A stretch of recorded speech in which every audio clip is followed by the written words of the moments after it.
Podcast. I'm your host, Toby Morse. Today is my second time ever doing a podcast on tour and in a van. I did with Milo last week. And now I'm about to speak to my friend. I've known this guy since I was fucking 18 years old, so 33 years. And welcome to the podcast, Mr. Ernie Parada. Hi, Ernie. Hello, how are you doing, Toby? That's pretty good math right there. 33 you did that years. pretty yeah, quick. I did that. Yes, I did that. I couldn't do that. Can I hear you? Can you hear yourself good?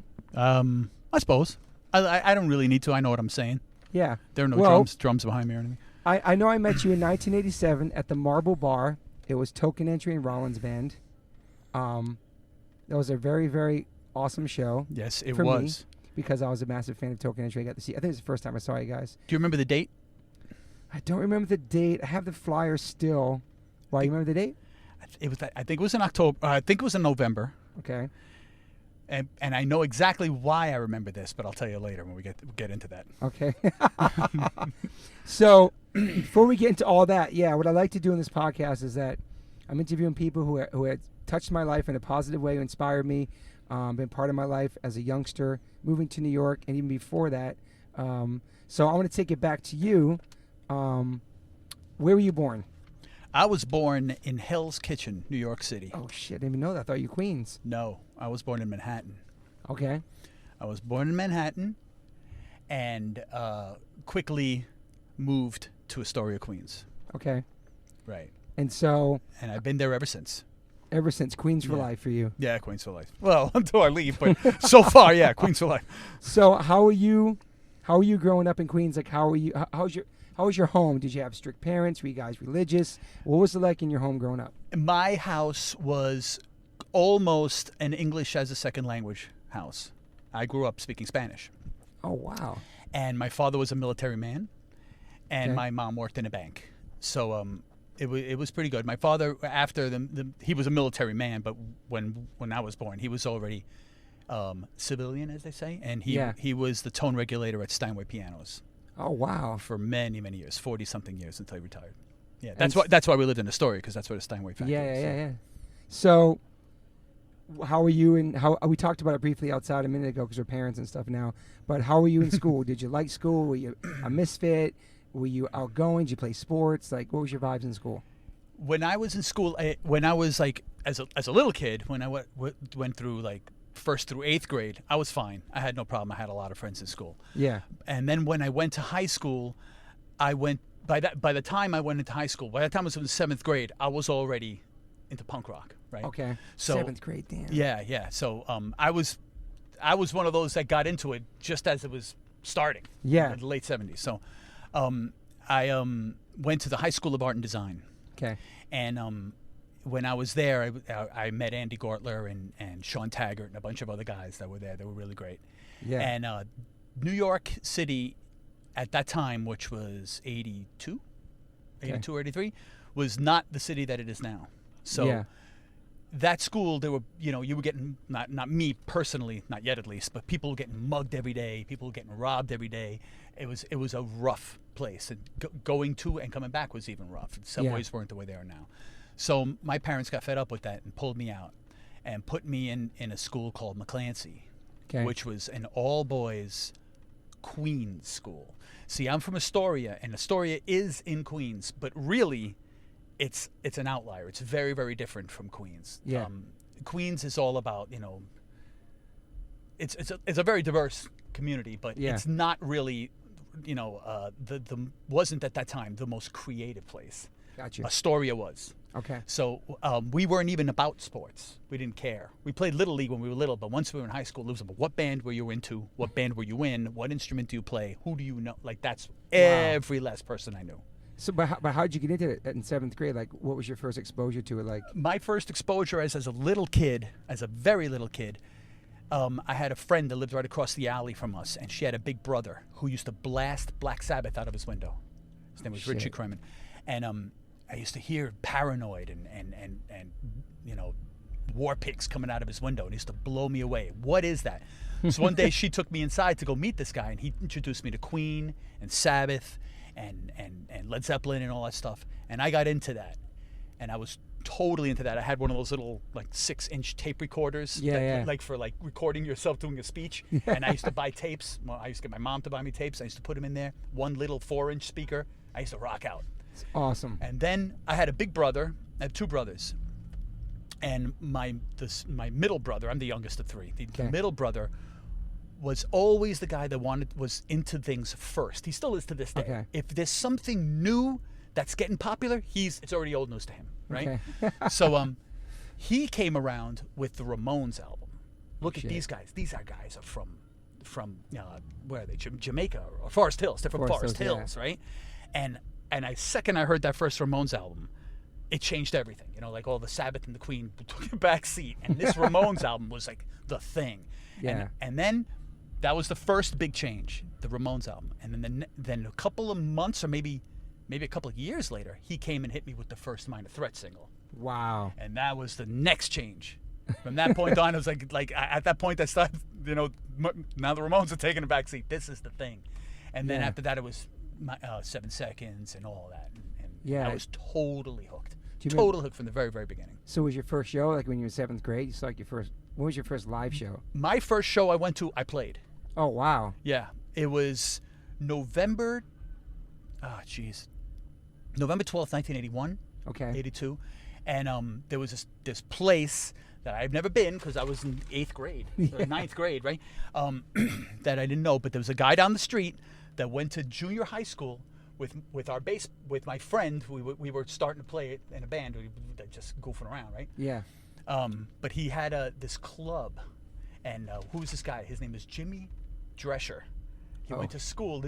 He went to 141, which is the middle school. Yeah. And he said, you can come play this club. But before that, like, I remember, like, right around that Ramones time, we were into the Clash, and this is really early, man. Really early. Like Bay City Rollers early, right? Wow. And we're walking to the school bus, and I see a kid on a bicycle with one of those high sissy bars, and he cuts everybody off as they're getting into the bus, and he just cuts everybody off. I'm like, whoa, what's that? And as he rides away, he has the Clash written on the back of his jacket. Like, who is that kid? It became a task. Who is that guy that he knows what the Clash is? Because no one knew what it was. Yeah. And that was Johnny Feedback from Kraut. Oh, wow. And they were starting this band Kraut, and we had to be there every time. Every time we would go to the studio and just watch this and be amazed by it. And then my brother had a band called Peer Pressure. Okay. And that was tantamount to what Fu Manchu is now, Okay. Like that. And he used to do block parties, and we'd go and watch this. We got to do this. Then we started to, practice in Johnny's garage. Yeah. And that's when this guy, Jimmy Drescher, says you can go play this place. We went, it was A7. Wow. And you don't have to be there until 2 a.m. because it won't even be open yet. Oh, shit. And everything was empty. There was it's not like it is today. It was empty. There was nothing anywhere. This is the only place with lights on. It was something. And so your parents were cool about going to Manhattan and playing shows that young? And yeah, they were really cool with it. It's an interesting thing. The very second show we did was, now remember, at this point I think I'm 14 or 15 years old. The very second show we did, no, I couldn't have been because I was a freshman in high school. How old were you when you were a freshman in high school? Freshman in high school, I think you 14 or 15? 14, 15, yeah. Right. Yeah. So I was in art and design, and I met Andy Gortler, who later went on to do the Devil Dogs, but he was in Gilligan's Revenge with me. Okay. And he had a friend named Johnny Stiff. Yes. And this guy was old. He had a license. Right? So he said, you guys can come play this place in Connecticut, which to me was the other side of the world. Totally. So we begged our parents. They said, okay. And he drove us in Andy's sister's car to go all the way to this place called, this is long before the Anthrax, it was called Pogo's. Okay. And when we got there, we walk in, and I recognized the faces. We're playing with the Angry Samoans. Holy shit. I was blown away. I was like blown away. Tour probably, yeah. So we had pictures from that. We're like little kids, man. Wow. Little kids. Yeah. Little kids. Like your son, way older than we were at that time. You know what I mean? Yeah. And we were there in Connecticut, and we played and came back and did that for the next 30 some odd years, 40 years of my life. Yeah. Yeah. So that's Gilligan's Revenge, correct? That was Gilligan's Revenge, yeah. And so how many years did that band last? That band lasted up until, I'm going to say, maybe, because the very first Sick of It All shows, that was 85 or 86, right? So I'm going to say until I'm 85. 85? Yeah. I would say from 81 to 85. So you're in school playing shows the whole time. And I wrote this song called Antidote, which is about that very same thing. It's like you go through your normal life just so on that weekend you can just be yourself. You know what I mean? And that's what Great it was all song. about. Yeah. You wait all week for that one day. You know what I mean? That's what it was about. And there was always matinees, so you didn't even care who was playing. You would just go to a matinee. Before there was CB's matinees, there was A7 matinees. You used to go to those. What do you think your connection was to it? It was so strong at such a young age. I don't know. That's a damn good question. It was a creative output. It was pretty much what everybody says my age. You don't fit everywhere else. Yeah. And here you can do anything you want. You can just be as goofy and as stupid as we did, 100%. right? So you can be as goofy and as stupid as you want, and everything's accepted. And in those days, you would go see, the Mob, then Reagan Youth, then even worse, and 2, 3 completely, and then Crowd, 4 completely different bands, completely not sharing any DNA at all, but they're all part of this scene. Yeah. There was no blueprint yet for what you need to do to be called a hardcore band or a skinhead band or a straight edge band. There was none of that. So. Were you around peer pressure in school, drugs and stuff around you? Well, that's an interesting point. This is hard to explain with words because before I got into high school, I sat in my bedroom and put on my white plastic record player that you open up like this with the cover. Mm-hmm. I put on Minor Threat, and there was that song "Stand Up," right? Don't go out without a friend, you might need him in the end. And that would stick with me, right? Yeah. And I got completely sucked into that world. Okay. To the point where peer pressure to me had no teeth at all. There was no convincing me that I should be drinking or doing anything like that. There was no convincing me. When I saw somebody doing that, I immediately thought they were the stupid one. Yeah. And there was no way to pressure me. If you tried that, I'd be laughing at you. And I went to a school where everybody would come and say, I was so drunk, man, I threw up, and I would just be rolling my eyes. What a bunch of assholes. And I never, ever, ever felt peer pressure at all. Yeah. Never had that problem. Because of Ian MacKaye. I really listened to that, and I bought into it. Connected with you, man. Hook, line, and sinker. And it stuck with me until this day, Wow. Yeah, man.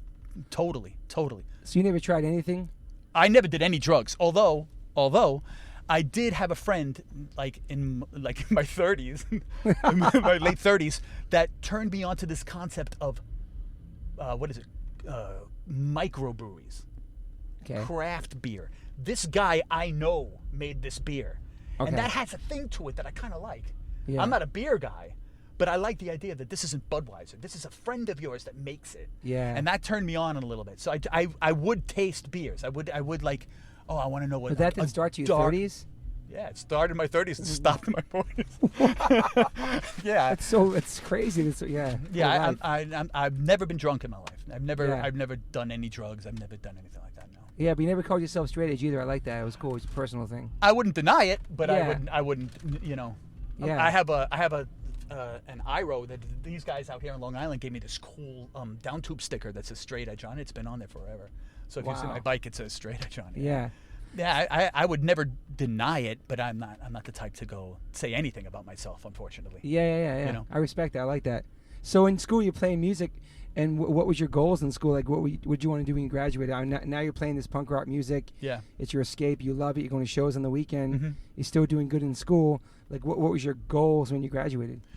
My goal, then and now, I never had an intention of being a musician full time. Okay. Never. Playing music for me was something that I did full time. I toured a lot. I played a lot. I gave it every ounce of my energy, but I never expected to make money for it. Yeah. I never thought it would happen. Mm-hmm. And you know what? I was right. It never did, right? But I always wanted to do something in visual arts, always. Yeah. So when I went to school, I went to art schools. Yeah. I always wanted to be involved in visual art as a designer or as an illustrator or something along those lines. But I was always playing, but I never thought I'm going to make a dime at this.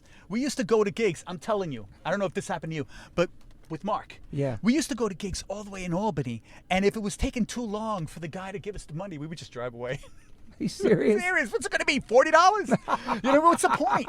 What's the point? Like at that marble bar gig, I told you, at the end of that gig, here we are playing with Rollins Band.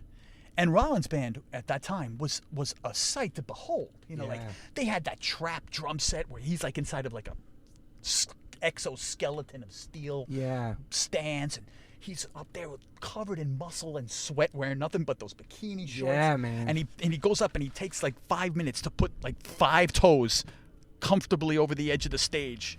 And he starts rocking back and forth, and you're like, what the hell is about to happen? That shit was crazy. And then it just explodes, right? Yeah. And how many people were there? 60?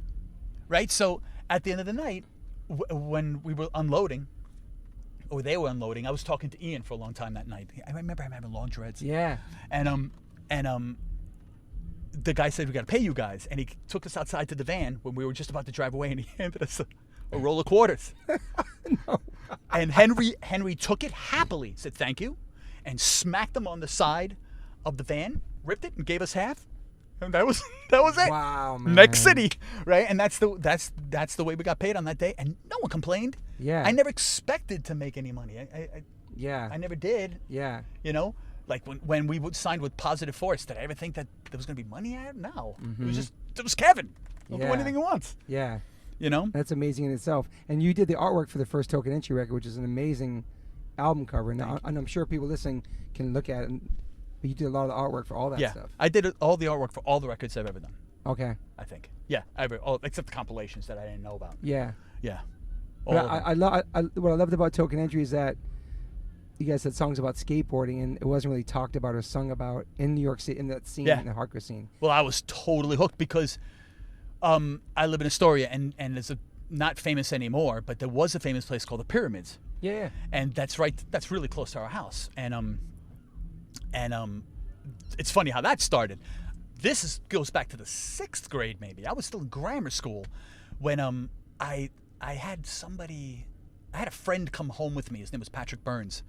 And he came home to my house for, I don't remember what reason. He saw that I had a skateboard. Yeah. I had a Variflex Eric Grisham model. Sick. One of the big ones, you know. And everybody else had the little plastic ones you get at the drugstore, and I had this big one. And he said, "Whoa, what's that?" And he goes, and I said, "It's a skateboard. I got that for Christmas." And he goes, "Did you ever take him to the pyramids?" And at this time, I didn't even know those things were called pyramids. Mm-hmm. And he goes, "No." And he goes, "Oh, my brother taught me this. Come with me." So I went up to his apartment, and he came out with a little Kryptonics board. Yeah. We went down to the pyramids, and he rode down the sidewalk, went up, kicked, and came back down. And I was like, I can't believe what I just saw. I kicked her. Do that again. Yeah. And he went up the side of the pyramid, kicked it, and came back down. And I stood there trying my best to learn that for the whole day until I can go up and do it backside, right? And come back down. I was like, that is the coolest thing in the world. Oh, that's nothing. And they started showing me all these different things that his older brother taught him. Mm-hmm. I went and taught that to Johnny Kahns. Oh, shit. Okay. From Kraut. Yeah. And then from there, it exploded. And then before you knew, we had 60, 70, 80 people there every single weekend. JFA came there. The Faction came there. I don't know how many other bands. They all came here to skate those pyramids. They were in Thrasher 100 times. They're still all over the internet. Yeah, I remember the pyramids. Yeah, it was a big deal. Were the Bones Brigade videos a big impact on you, too? By the time the Bones Brigade, I wouldn't say a big impact. I was blown away by them. Yeah. But you know what they did? They just made me say, all right, I'm not doing any of that. Like your best trick? I'm not getting that far. Russell Ligley, I don't know if you've ever seen him ride skateboard. He's insane. Underdog, right? So he used to come to Astoria all the time. I played the drums for them for a little while, too. Okay. And he taught me how to do an invert. So you go to the top of the board, you got to go to the top of the pyramid, you put your hand down, and you ollie up while your hand is on the bottom, and you spin around in a half circle, come back down. So I tried that until I broke my ankle. Oh, shit. And then I broke my ankle. And on that, the couple weeks after I broke my ankle, with the cast, I played in Thompson Square Park with the Beastie Boys. Holy shit. I couldn't play the hi-hat. I had to play it without the hi-hat because I was... Wow. Yeah. Crazy. What That's year how was that? long ago this is. Yeah. It was still a hardcore band. Fuck. Pollywog Stu era, right? Yeah, well, maybe a little after that. Maybe they were just starting to go the other way. But yeah, it was after Pollywog Stu because years before that, we went to talk to them because they were always always very cool with me. Yeah. Always very cool with me. And we went to go talk to them about doing a record with Rat Cage. Okay. And Dave said that they have to okay it. So we gave them a demo and they loved it. And then we went and we recorded it. We recorded the whole demo, the whole album. We went to the Rat Cage and it was closed. We went back the next day, it's closed. We went back the next day, it's closed. It's gone. Oh, shit. So we took that demo and that became the first Token Entry album. Oh, wow. So who recorded the first Token Entry record? Jerry Williams. Okay. King Jerry Williams. And that came out 88? Oh, no. No. 86? Jeez, I don't remember. 88, I would say, because we 'Cause toured. I saw you in 87, though. You toured before it came out, right? The tour was with Anthony, so that was on the single. Okay. Right. Okay. The first tour, the big one, was with Anthony. Okay. The big one. We drove to California with one gig scheduled. Right? amazing. We drove all the way to San Francisco, played this one gig, and then stayed at this guy, PJ's house for, I don't know how many days until we met up with Verbal Abuse. And they got us a couple of other gigs, and then I introduced us to MDC, which got us a couple more. And that got us the money to get down to San Diego. Wow. Then we man. played in San Diego, and then we played all the way back. Just totally winging it, man. We don't know what the next gig is until we finish this one and see what can we do next. And no phones, just like meeting No people along the way, man. Like, That's it. Sleeping wherever you can. We're driving around in this little van. We hope it makes it to the next place. That's it. wow. And so when that record came out, Anthony terrified of bridges, and you know, it's like Mr. T or something. and flying You gotta- still, he says flying bridges, going near water. He's like this. He's like, yeah. Wow. Yeah, he was great, man. So was that the only tour he did with you, and that was it? That was the end of it, yeah. That was the end of it. That was the end. And so what were you doing at that time? Were you just working and doing that? At that time, oh, geez, was I still in school? I was probably working in a pizza place because I remember I took time off from the pizza to play with Underdog. So, yeah, I was probably working, but I was still in school. Yeah. Yeah, I was still in school. And I probably just graduated high school. Okay. Or maybe I was in between junior and senior year. Now you're asking me. I don't really remember. You know. So when the Token Entry record came out, you're all out of school, for sure. Yeah. Well, let's see, 88. No, Yeah. I had to still be in high school.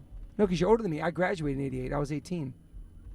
All right, so that's it, yeah. Okay. Wow, was that late? Yeah. 88, damn.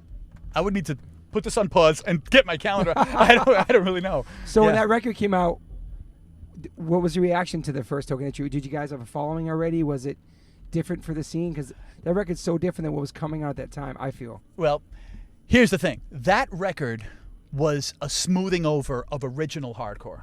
Okay. First generation hardcore, Yeah. which I would call the very beginning, which is Crowd, Reagan Youth, Gilligan's Revenge, The Mob, Urban Waste, like these. This Yeah. is the very, very beginning. But once you get into the 85, 86, that's when it just blows up. Okay. That's when Sick of It All and everything like That's the right. Chromax, and I think Chromax came out around that time, right? Yeah, I don't yeah. want to. So that's when it happened, right? Token Entry at this time was still a holdover from the other one, but it was smoothed out because I'm much more of a melodic guy than I'm a hardcore guy. Yeah. I'm not a hardcore guy. Yeah. I mean, I'm a hardcore guy, but not a hardcore guy. I love you the know? melody too. For Yeah, Sure. I made through life without a single tattoo yet. Yeah. So yeah. So I was always like Antidote. You can tell, you can already see that the songs that I was writing were getting a little more like on the poppy side, a little more on the Loved it, melodic yeah. side. So and that was a very early one. We did that one with Anthony. So yeah. 7 Seconds a big influence. huge influence. Yeah. 7 Seconds to me was magical. Agreed. Magical. Like when I first like the crew was a hardcore record, but it still had a little melody. Totally. But when I heard that 99 Red Balloons cover, I was like, holy cow! Now they're doing something. This is a Yeah. cover song, but still, this is ballsy. You know what I mean? Amazing, man. So Yeah. so that was like and then me and Kevin became tight friends forever after that. Yeah. He lived in New York for a little while. We used to go to gigs every single day. I know. What year was that? You lived in New York. Oh God, you're killing me here. What year was that? Mid '90s. I was in college at I wonder that how time. he even got to, what made him come to New York. He was the way he had this label called Pacifist Records, Okay. right? And the way he explained it to me, he had a girlfriend here that had a really beautiful apartment on Broadway downtown in Gotcha. the Wall Street area. I think down on Chambers Street. And we used to have breakfast over at Waverly every single day. And he was really cool. And we used to go up into his apartment. He had this label called Pacifist, but he wanted to change the label to be only singles. And he Gotcha. wanted to change 2 letters, and it made it Pizza Fast.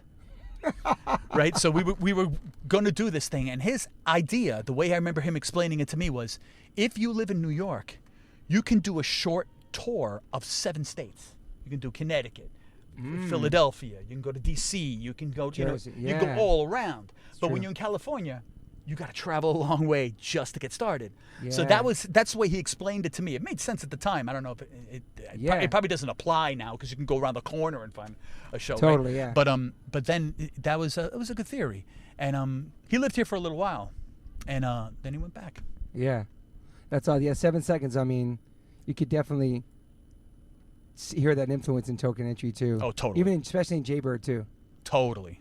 On the melodies, all that stuff, and just yeah. But was a warm reaction to the first record? Oh yeah, it was great. Like buzz going on in the city. It was insane. Yeah. One of the best CBGB shows that I remember was the Token Entry From Beneath the Streets album release party. Gotcha. That's when we came up with the idea. Let's buy 5 cases of Silly String, which people still do. Mm-hmm. We destroyed the place with Silly String, and Tim, we used to work in a place called Garden World. I know he mentioned that in your... Yeah, he did. Yeah, he used to work in Garden World. He used to get these gigantic inflatable pool toys. And we used to have big alligators and all this stuff. And we would just fill them up at the end. And we had this whole thing planned out where I would start Revelation with the drums, and he would be lying there on a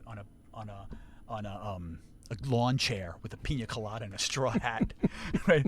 And as soon as I'd finish the drum part, he would slowly get up, fold the lawn chair, put it away, take the hat off, take off the Hawaiian shirt, or whatever it is, and people would be screaming, and then finally go into the tune, and it would explode, Silly String. Oh, yeah, and we had feather pillows. Cut the top and just whip them around. It's fucking awesome. Yeah, and we just made a gigantic mess. And then I remember the guys at the cleanup CBGBs were complaining, and Hilly just said, "That's part of the show. You gotta let him do what's part of the show." He was so cool with me, man. I used to be like lying in bed and the phone would ring, and I'd pick it up and say, "It's Hilly. Brian and the boys are coming. Do you want to be on the bill?" Brian and the boys is dag nasty. Yes. Wow. Yeah. He just called me up and offer things. He was the greatest dude ever. Yeah. Wow. And did you meet Timmy? Where'd you meet Timmy? Like, how did you get into the mix after Anthony? I met Timmy in Anthony's basement. Okay. I'm pretty sure. We used to practice in Anthony's basement. Gotcha. And we had tryouts. But again, I never thought I was going to make anything out of this. I wish I had more of Walter's thinking. You know what I mean? I didn't. All I wanted in the band was someone I liked. So the only 2 people I asked that I thought of was Tim and Squirm. Wow, Squirm. Squirm tried out for Token Entry. And he would hold the mic, he wouldn't open his mouth, he wouldn't say anything. And then Tim would come in after him and explode and say, "Well, you got the job." Yeah. Yeah, that's how he got it. Wow. Yeah. And so he was in any bands before that, though, was he? No. He was just a skater dude. Yeah. From out in Queens. He was from Bayside or Flushing, like that. So then, did you guys tour on that first record a lot? Yeah. We toured around. We did a bunch of things. It all becomes a blur after a while. I don't remember what we were doing, but we played a lot, a hell of a lot. And then when Jaybird happened, maybe not. Maybe that first record not so much. We did because I don't remember. It's all blurring together. But after Jaybird, we did a lot after Jaybird. But you guys are all holding on jobs at the same time, taking time off, touring. Well, Timmy was in the union, I remember. Kinda. Yeah, Tim was he in the union yet? I don't know. Or maybe he was just starting. He was taking time off. And I was still in college. And what was your major? Fine art. Fine art education. I was an art teacher for a little while. Yeah, I remember. Yeah, that was during the Black Train Jack years. Wow. I was an art teacher, and I used to tour during the summer. That's perfect. Until I got a call from Boss Tones management and said, "Do you want to do 35 days with the Boss Tones starting September 5th?" Oh, so I shit. said, "Damn, I got to quit my job or not do this." So I quit the job. Wow. Yeah. I didn't know that's crazy. You quit your teaching job. I quit my teaching job, and then I remember I used to talk about it with a friend all the time because he was a teacher at the time too, right? Who? Todd. Yeah, substitute teacher. Yeah, Todd. He used to say we used to meet him in the Roadrunner office. I think he used to work in the Roadrunner. Yeah, he did. All right. I did too. The mirror room too. Yeah, for sure. Yeah. So I used to talk to him about that all the time, and he said, "You're not teachers anymore, man. It's over." And but I made a mistake. I let my license run out. Oh man. Yeah. So I can't be a teacher anymore unless I go back to school. Fuck. That was a mistake. Yeah. So do you regret that? Yeah. I have a lot of regrets. I'm not like your average Joe. I made a lot of mistakes, but I regret none of them. I made a lot of mistakes, and I regret every last one. Damn. I have a lot of regrets, man. I would have done a lot of things differently if I could do it all over. Was the Bosstones tour great? That was incredible. I don't regret that. Such a great band of humans, That was dude. incredible. You know how to treat a band. They're like such amazing people. Yeah, bands. they were great. They were great. And Gilligan is like a genius. Yeah. Dude's a genius. Great songwriter, yeah. Yeah, and but more than that, like he's a thinker, you know. Mm-hmm. He's a songwriter and he plans things out, and he has this. Well, he did then. He used to have these hand signals. Did you know about the hand signals? No. He would like, they had no set list. He would just call out the next song. Oh shit. Using hand signals. Wow. Right. So he would. I remember the one they had a song called "Last Dead Mouse," and he would do this, like you're shaking a mouse from the tail, Holy and that meant shit. "Last Dead Mouse" is next. And we used to like try to guess what the next song is by his hand signals. Yeah, they were. Wow. Yeah, he was He's like a teacher in Vermont now or something. I don't know. He's just He's smart a music dude. teacher now, yeah. Yeah, he's a smart dude. I So have a what, lot of respect for him. What year was that Bosstones tour? That was after the first Black Train Jack album. So whenever that was. Yeah, Let me see. That was I finished Black Train Jack in '95, right? Because I started Gray Area then. So I would say 90. Okay. Yeah, 95, 90, 91. And that was after the, oh God. So after Token Entry slipped out of my hands, right? Token Entry was a hardcore band. Then it was going to be what essentially Black Train Jack was, right? Yeah. But it slipped out of my hands. It started to get a little on the metal side, and then it started to get a little on the funk side, and then it started to go it started to go all around the place. So Token Entry had to end. So then I started Black Train Jack. But to do the Black Train Jack, I had this contract with Roadrunner. Okay. I didn't know how to get out of it. Okay. So I had a lawyer, I don't know if it was Dave or I don't know who, told me, write them a letter saying that you want to be released from the contract. So I wrote them a letter saying, if I don't hear from you in 90 days, I guess I'm released. I never heard back. So I figured that I'm free now. Who's the person that shows up at a Black Train Jack show on the 91st day? Howie Abrams from Roadrunner. Wow. Yeah, so signed up with them again. Howie Abrams, shout out, yeah. Yeah, so he was great too. He was great, man. He took care of us a lot. I mean, first of all, the Token Entry record and then the Jaybird record, Credible Records. I like Way to the World Tour. I got a shout out on there with a sack flap laid back. There was some great songs on there too. There was a lot of wonderful songs on there. And then the Black Train Jack, man, those first albums on Roadrunner, those are fucking perfect albums, man. Thank you. Wonderful you very albums, much, man. front to back, both classics.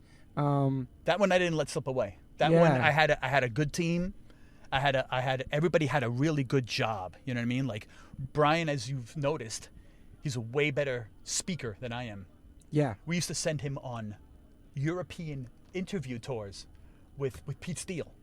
He used to go Pete Steele, flying from city to city in Europe. Those two together? Yeah. Oh my God, Right. man. He just make us sound smart, right? Holy shit. And Nick, the drummer, was amazing at organization and planning and whatever. He was like the tour manager. He was like wicked smart like that. Yeah. Right? And then Rob with that voice. I mean, like when I first met Rob, he was in a Biohazard cover band. No way. And I was like, are you for real? Who is this kid? I was outside and I hear this voice. I was like, who is that? And it's Joe's cousin, Joe from In Your Face. Yeah. And I said, let me go in there. And I met this kid, and he started roading with Brian. Him Okay. and Brian were our roadies. Yeah, that's right. That's right. And then we started just like when, like after sound check, after Token Entry sound check, we started just goofing around. And I would get Brian, I would play guitar, and I don't know, Chunks would play the drums. Brian would play bass because I was teaching him literally how to play the bass. Got you. Because like I said, picking Squirm or Tim, I liked Brian a lot. He was my best friend. So I want him in the band with me. So I'm going to teach you how to play this thing. You just have to get good enough to play. Yeah. Right? So I taught him how to play the bass, and we started a band, and we called it, he didn't remember the name, it was Lungfish. Lungfish? Lungfish. Because there is another Lungfish from D.C. Yeah, we didn't know that. Wow. Right? But this was a band that was literally one song only after sound checks. Gotcha. Of Token Entry sound checks. We never did anything. Yeah. And then when Token Entry had to end because it was stinking up the place, we took that same exact thing. Lungfish was the very first song. Wow. And that was Black Train Jack. So was when Token Entry Okay, so let's get back to Tony for a second. So Jaybird, the record came out, and that did really, really well too, right? Yeah. I remember that. Yeah. And you guys were internationally touring in that point. Oh, yeah, it was great. That was great. We had to cancel 2 tours, ridiculously. Which ones? 2 European tours. The first one... Hey, wait, grab me that bag by your legs. I feel bad. You keep stepping on the platform. What is Where it? the fuck? I don't know. Somebody's fucking food. It's making noise. Oh, go ahead. I don't think this headset is on because I don't hear anything like that. You can't hear anything? I mean, I hear Can you, you hear but yourself? Can you hear yourself in there? I hear good enough. Okay. So, what were we just... You were saying that Token Edge can't miss 2 tours. Oh, yeah. The first Token Entry tour was booked like... I don't know how it was booked. It was booked without our knowing. Really? Because it was like, oh, you guys are going to play in Europe. All right, yeah, sure. Like at that time, like, who gives a shit about what hardcore is in Europe? You know, who knows what they do in Europe? It's literally another country. Yeah. Right? So, or another continent. And I didn't think that anybody would care. And probably no one would care. But they booked some shows. I didn't even know about them. I guess they just expected us to go. Wow. So we never did those. And from what I understood, it was canceled. So that one I don't even know about. That was booked without me knowing. Yeah. But the next tour was going to be monstrous. It was going to be us. It was going to be Dan O'Mahony's band at the time. No for an answer? No for an Answer, and Wrecking Crew. Oh, shit. Okay. Right? It was pretty much that live album at CBGB's. Yep. Right?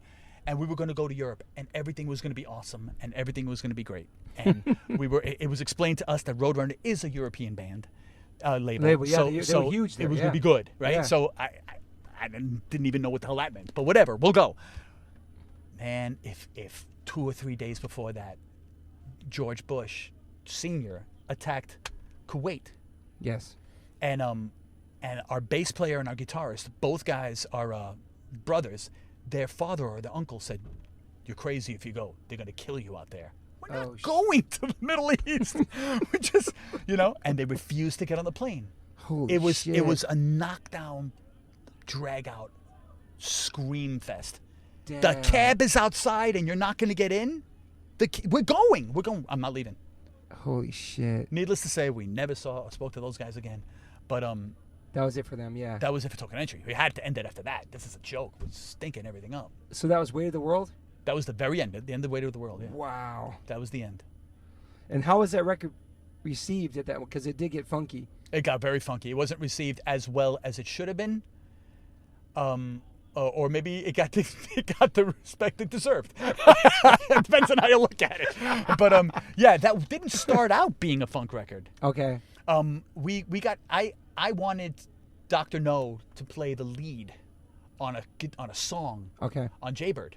Okay. And he said, "Well, rather than play the lead, how about I produce the record?" And we said, "Go for it." Holy shit. So we went into the studio, Water Music, and in Hoboken, and we recorded, but he never showed up. Jerry Williams produced it. Oh, for shit, the most part. I mean, Doc showed up once in a while, but he never did Yeah. anything. So when the next album came along, Way to the World, he said, "All right, this time I'm going to take care of you." So he came to practices, he came here, he came there, he came everywhere we went, and he changed every little thing we did. Holy Yeah. shit. So was like Chili Peppers big at the time or something? Like, what was Chili this? Peppers was huge There's at a the time. funk vibe going on. But there was a funk vibe going on. So he changed everything down to the drum beats, down to how many times we're doing the chorus, what the chorus is, what's Tim going to do, who's going to sing it, a lot of stuff. You guys just rolling with it? She was Dr. No. I know. So Yeah. so he's a genius, man. That guy taught me more than man. He taught me a lot of stuff. Yeah. He was great. He's ultimate respect for that guy. Yeah. But we changed everything. I'm not going to say he turned it into a funk record, but he definitely helped it. Did you love it at the time when you did it? Like, and listen to it? Well, back? I loved the lyrics. Like I don't want to go home. It's about Love that being on song. tour and loving it. Yeah. And the one about you, Bill and Brian and Tim's excellent adventure. Yeah. and the revolution of values. I was getting really turned up. Like that's a big one. It's a big like. It's So you almost wrote like all the songs mostly in Token Entry? yeah. And Black Train Jack? I wrote most of the songs in Token Entry, but not the medley ones. Okay. Not like Tragic Magic and Forbidden Zone and stuff like that. Yeah, the melodic ones. Yeah. The melodic ones I wrote. And Wow. Like Jaybird is almost. I shouldn't be saying this, should I? It's the truth. All right, so yeah, Jaybird is almost on me, and not lyrics though. Yeah. Lyrics, that's not my bag. Yeah. And Black Train Jack was. I think it's. By that time, I think I'd made my bones. So when I had Nick, Brian, and Rob, Black Train Jack was mine.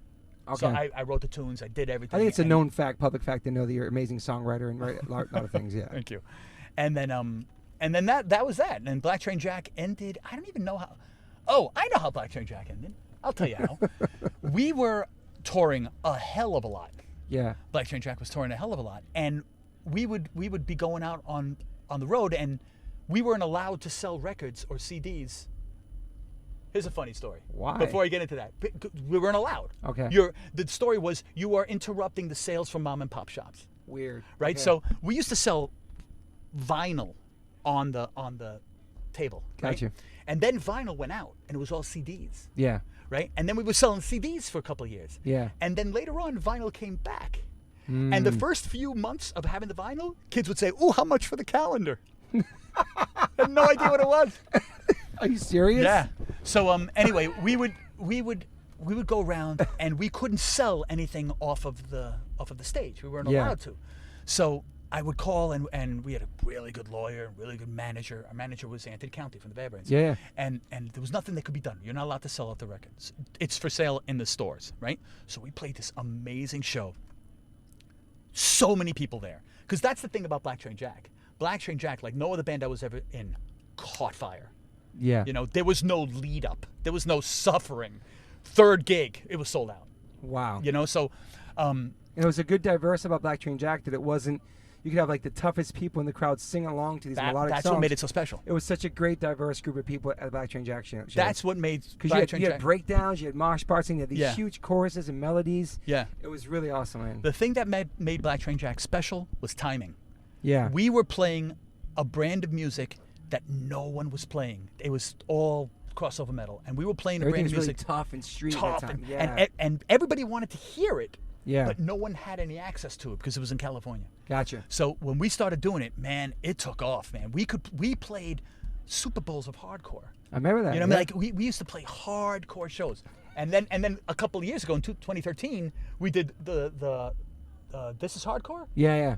Didn't go so well. It didn't. Nah, man, this isn't hardcore, because now there's a thumbprint. If you don't meet the thumbprint, if you don't meet the standard, then you don't fit. Right? But like I said, back in the early days, man, you could have Reagan Youth and the Mob on the same bill. Totally. Totally different worlds. Yeah. But yeah, Black Train Jack was playing with could play with the Gnostic Front, could play with Sick of It All, could play with 7 Seconds. Anything. Could play with Down by Sick Law. of It All. I wrote a song called Gratitude, which is about Sick of It All, because we couldn't get to Europe if it wasn't for them. They took us on the first European tour. Took us on the first two, yeah. And we got off the plane. I had no idea what to expect. This is Europe, man. I had no idea what to expect. We got off the plane, got in a cab, made it to a club. The place was filled. So I figured, Sick of It All does really well in Europe. I've heard this for a long time. I go into the room, and people are going like this to me. They're touching me like this on the shoulder. Wow. Like this. And I'm like, what is that? Get away. Right? So I get up on the stage. I plug in the guitar because we're late. I plug in the guitar. I hit a chord, and the place explodes. I'm like, what the hell is going on? It's true. Roadrunner is big in Europe.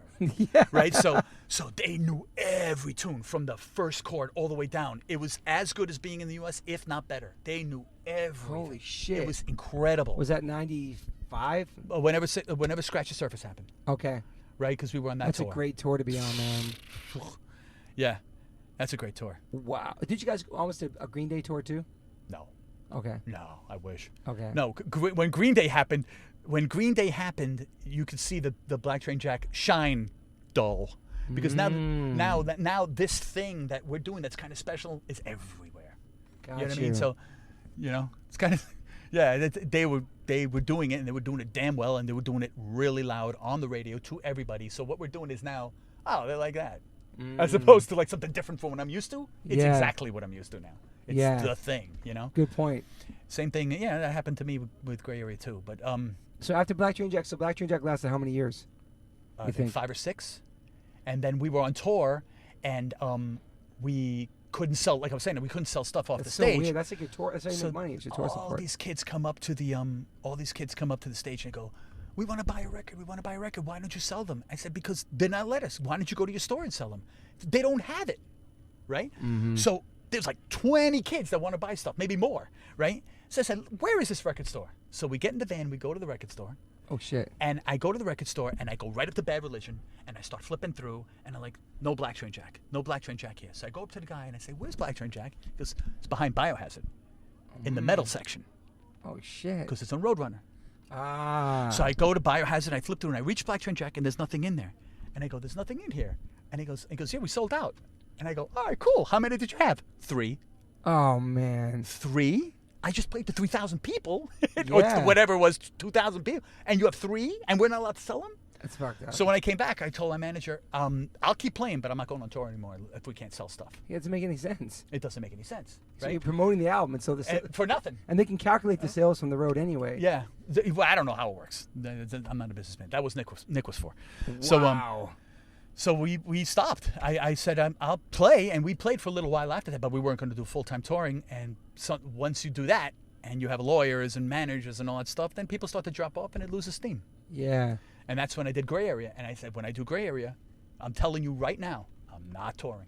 Okay. I'll do a week, 2 maximum. What was the gap between that Black Train Jack and Gray Area? It was from when all right, let me see. Black Train Jack ended, not much because I would say, when did Rabies die?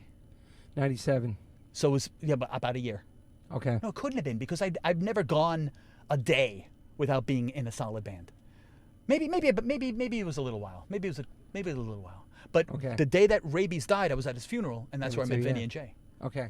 And wow. And we said let's jam. So we started Gray Area. Not Jay, Vinny. Jay was there, but Jay wasn't in the original Gray Area. Yeah. So we did. I started with Vinny.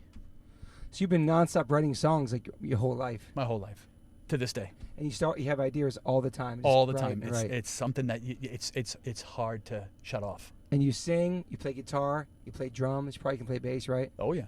Piano, keyboards. A little bit, not much. Not like and that's all self-trained. Yeah, it's not like that's an interesting thing. I wish I could do this with other things in my life, but it's not like a thing that it even takes figuring out. It's like you put your finger on the string and you hit it, and you know if it's right or wrong. Then you do the next one, and the next one. Now I got it. It's as simple as that. There's dexterity that comes with practice, but as far as hearing it and knowing where it is, it just comes naturally. Yeah, it's a totally different. Your love for music and for art too. Yeah, are those pretty much the same? For designing and all the stuff you do. It's interesting. This is going to get a little bit deep, and that's fine. Might not interest your listeners. No, man. But when it comes to music, I can get away with knowing the bare minimum. So if I need to play a hardcore song, I got to learn how to play a hardcore song. That was my attitude with Brian. I'm going to teach you how to play these 5 songs. These are the only 5 songs you need to know. So just play these, right? So that was good. But in visual art, that doesn't sustain me. I got to know more. I got to know how, Caravaggio layered. I got to know how these things happened. Even though I'm not going to do it, I'm just going to do a gig poster for sick of it all. But I still need to know how that happened. I need to know how those layers happened. How did stuff like different artists throughout time, how did they get away with what they did? And how did they figure that out? That stuff interests me. I never said, let me figure out how Eddie Van Halen plays a lead. Could never care less. Yeah. You know what I mean? I never had that instinct. I would just wanted to do what I did. But in visual art, I want to go way further, always. I don't know why. Yourself. Yeah. Yeah. But you're still learning every day, probably, with that and with music. And you can never stop learning. Yeah. You can never stop learning. Hardcore is an interesting thing, though, because there was a time where hardcore bands were expected to be bad, right? Like, I remember seeing, I don't remember what band he was in, but John Watson would play a white lefty Rickenbacker with 2 strings on it. Wow. And that was good. That was fine. In Your Face, Joe, he never had 6 strings. 5. That little one at the bottom, I'm never going to use it. That was his attitude, right? So this is the way you were expected to be. And then as bands got better and more, better at their craft, they became metal. Got you. And then that switched at one point. Okay. That switched at one point with like a lot of bands, but the one that always comes to mind is Kid Dynamite. How they were able to take the original formula for what hardcore was and play it to such a level of proficiency. Got you. That without becoming metal. That was great, man. Bad Brains were the original ones. Like, holy cow, you're never gonna get metal out of them, but damn, these guys are good. Yeah. They're one of the greatest. Yeah. Bad Brains was in my heart. First time seeing them? In my heart, that's the first hardcore band. Okay. Yeah, they were the ones that said, let's go fast. Mm-hmm. And then Pay to Come, that was the first hardcore song. And you remember seeing them for the first time? I remember seeing them for the first time. I'm in that picture. Oh, you are? And that wasn't even the first time, but I'm in that picture. You know, when you open up Eye Against Eye? Yep. And Rabies and Rabies. Russell, I'm in the crowd. Oh, You can't tell it's me, shit. but I'm there. I can tell it's me. Yeah, It's probably mind-blowing back then to see the backflips, all that stuff. And the thing that not a lot of people know, that was a reunion gig. Oh, shit. Okay. Yes, they were gone for 5 or 6 years, and Okay. they came back to do that. It was explosive. And that was one of the Cro-Mag's earliest shows. PMS played that. That was monstrous. Yeah, I saw that flyer today, actually, somewhere. That was monstrous, yeah. We were there for that. Wow. Yeah. I So- saw the Misfits at Gildersleeves. Oh, I heard Do you know what you heard of Gildersleeves? Yeah. It's a soup kitchen, I think, now. I'm not sure. It's Wow. right down the block from CB's. I saw Misfits there with the band that Moby was in. Oh, yeah. Yeah. Vatican Commandos. Vatican Commandos, and I don't remember who else. And Rosemary's Baby. Yeah. It was scary back then, too, probably, right? It was a hell of a lot scarier. Because you were Yeah. younger, too, yeah. I was very little, very little. Oh, that's my first time meeting Ian. Okay. They played Gildersleeves, and we were all outside talking to Ian MacKaye, and blown away. This is Ian MacKaye. It's MacKaye, right? by the It's way. MacKaye. I know. I always say was with MacKaye. I him don't know why. yesterday. Right? It's MacKaye. Yeah. Amanda reminded me of that 1,000 times. So it's MacKaye, and you're talking to him, and then we got to go, man. It's late. We got to go to school tomorrow. Yeah. Right? And he goes, "Where you going?" And he says, "Well, by the time you guys go on, we got to be gone. We got to be out." shit. And he said, "What?" He went inside. He came back out, and he said, "We're going on first. All you guys can come in." No fucking way, So he did. dude. Minor Threat went on first, and we all saw them. Holy shit. Yeah. That sounds like something. After talking to him yesterday, that sounds exactly something he would do. It's fucking Yeah. awesome, man. Yeah, he's done a million things like that, man. Holy A million things. shit. When that first tour, I'll tell you this. That first tour, we were going from one city to one city, but we stopped by the 930 Club because maybe we were with Amanda. And we stopped by the 930 Club, and we were in the van. And he came over to us and he was talking to us, and we would tell him we're a band, we're on tour, blah, blah, blah. And he goes, "Are you playing tonight?" I go, "No, why not?" And we're not on the bill. He goes, "Why not? You're here." So he went in, and we played with Soulside that day. Holy Soulside shit. and Agent Orange at the Sick 930. show, wow. We had no business being on that bill, and he hooked it up. Damn. Yeah. It's fucking amazing. And he won't remember either of these. I bet you he won't remember either of these. He's got a really good memory, though. Maybe he will then. You want to hear a good memory? Sure. Remember that story I told you about Rollins with the quarters? Yeah. Okay, that was in, what year was that? You knew it. It was Marble Bar. 87. Okay. You go into the 90s, maybe 97. He's doing spoken word. Yeah, I remember that. And he was doing spoken word at a place called The Building, Okay. right? This is 10 years later. And right before he's about to go on a set, or maybe right after the set, there's a line of people that want to shake his hand. So I get on the line, right? And when I make it up to him, I go up to him, and I go to shake his hand. I said, "I know you're not going to remember me." And he goes, "Marble Bar, November 12th, 1987. Holy shit. I couldn't believe it. Yeah, he was pointing out dates of every show I couldn't yesterday. believe Like, it. yeah. But he just by looking at me 10 years later, knowing that, fucking amazing. and all I man. said is, "You're not going to remember me." And like that, he remembered. Wow. I can't do that. He don't for even me, know I I've talked met about him him yesterday. yet. He is like, if there's like a human being that represents in the dictionary the word punk or DIY or grass, it's him. Like, he's the epitome of all that, man. He encompasses all that still and preserved that whole life. Henry? He hates, no, Ian. He Oh, hates the word lifestyle, but he preserved this whole way of thinking everything his whole entire life through everything that's been thrown at him from millions of dollars and record deals Yeah. and Lollapalooza and all this shit. He's just like, no, I don't need it. I don't need It's it. incredible, man. Yeah. It's just, That's crazy. and he's so humble and real and honest and like, it's incredible. I'm sure you met some people in your life that, I don't know if I should have met them. I had some people like that. I'm like, I wish I would have met them. Keep them over there. But he's just one who's just like, he's just perfect. He's the perfect. Yeah. You know what I mean? Like Kevin Seconds is like that for me too. He's Yeah. like perfect, everything you want him to be. Yeah. You know, like Yeah, totally. it's pretty amazing. Like, we have these people that for me were kind of father figures, and for me, you look up to put them on this pedestal. Then you realize that later on in life they're like only a couple years older than you. Yeah. But when you're looking at them back then, you're like, holy shit! Like, That's exactly right. That's the way I saw Ian Fuck. MacKaye and his whole world. That Flex Your Head compilation. It was like, this is the world. This is what's smart. Everything else is stupid. yeah. And I didn't have to talk myself into that. That was my world. Yeah. I never in my life did I ever feel an ounce of peer pressure. Because if somebody came over to me and said, "Hey man, you want to take a toke out of this or whatever. Quaalude. I would see that as if they said to me, "Hey man, you want to go step in a pile of shit?" Yeah. It's the stupidest move. There's no coolness to it at all. Yeah. I didn't see any of it. It didn't make any sense to me, and that's because of that. I could have easily gone the other way. Yeah. Did your brother party too, or no? Not really. No. Not really. No. So it wasn't really Not around that I you in know. your home life either and stuff like that either. So Say again? it wasn't around you in your home life either. Like No. drinking, none No of this- way. Yeah. No way. Were your parents kind of strict or no? My parents were kind of strict, but then they were very, very trusting. Like go to the city, go to a punk show. At Yeah, fucking 14. they were very trusting. They trusted me to not do anything. So as a natural return to that, I didn't do anything.